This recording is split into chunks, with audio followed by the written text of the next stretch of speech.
ಎಲ್ಲರಿಗೂ ನಮಸ್ಕಾರ. ನಾನು ಕರ್ನಾಟಕ ರಾಜ್ಯ ಮಟ್ಟ ಕುರುಬರ ಸಂಘದ ತಾಲೂಕು ಅಧ್ಯಕ್ಷ.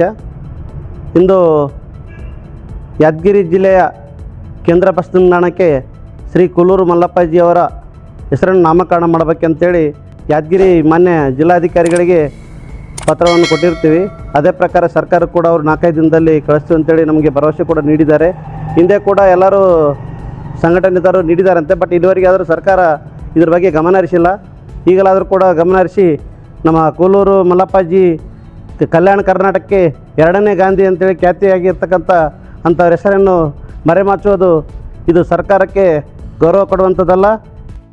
ಆದ್ದರಿಂದ ಕಲ್ಯಾಣ ಕರ್ನಾಟಕ ಭಾಗದ 2ನೇ ಗಾಂಧಿ ಎಂದು ಖ್ಯಾತಿಯಾಗಿರುವಂಥ ಶ್ರೀ ಕೂಲೂರು ಮಲ್ಲಪ್ಪಾಜಿಯವರ ಹೆಸರನ್ನು ಯಾದಗಿರಿ ನಗರದ ಹೊಸ ಬಸ್ ನಿಲ್ದಾಣಕ್ಕೆ ನಾಮಕರಣ ಮಾಡಬೇಕೆಂದು ಈ ಮೂಲಕ ಸರ್ಕಾರಕ್ಕೆ ಆಗ್ರಹ ಮಾಡುತ್ತೇನೆ.